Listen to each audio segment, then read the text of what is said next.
Saludos y bienvenidos a mi canal de YouTube. En este video voy a mostrarles 7 fallas comunes de la bomba de gasolina de nuestros automóviles. Cuando la bomba de gasolina empieza a fallar, se presentan síntomas como dificultades de encendido del motor en cualquier situación.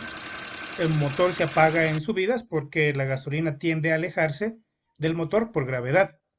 El motor se apaga cuando desaceleramos porque disminuye la succión del motor. El motor también se apaga repentinamente. Veamos cuáles son esas 7 fallas comunes.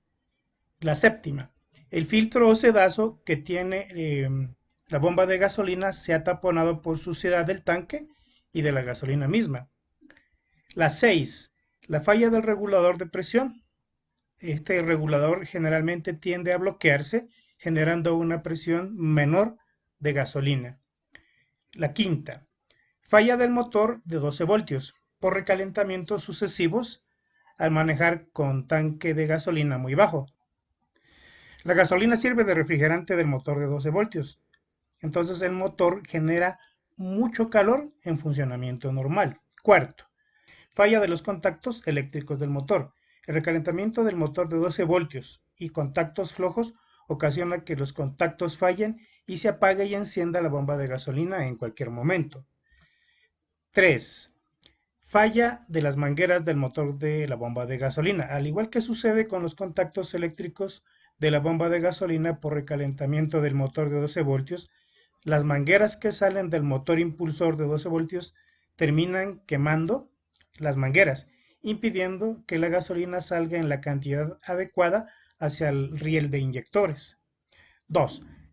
Falla del relé de la bomba de gasolina. El relé o relay de la bomba de gasolina puede averiarse, ya sea que su bobina falle o que el interruptor también falle, ocasionando que la bomba de gasolina no reciba alimentación. 1. Falla del fusible de la bomba de gasolina. Cuando la bomba de gasolina ya tiene algunos miles de kilómetros acumulados, puede consumir mayor corriente que la normal y hace que el fusible falle. Este síntoma nos alerta que ya es hora de hacer mantenimiento de la bomba de gasolina. Existe un kit de reemplazo de la bomba de gasolina típico. Este kit trae motor nuevo de 12 voltios, filtro o sedazo del motor de 12 voltios, mangueras, cables de conexión y conectores. Bien amigos de mi canal de YouTube, espero que este video les sea de utilidad. Gracias por ver mis videos. No olviden suscribirse. Es gratis. Nos vemos. Hasta la próxima.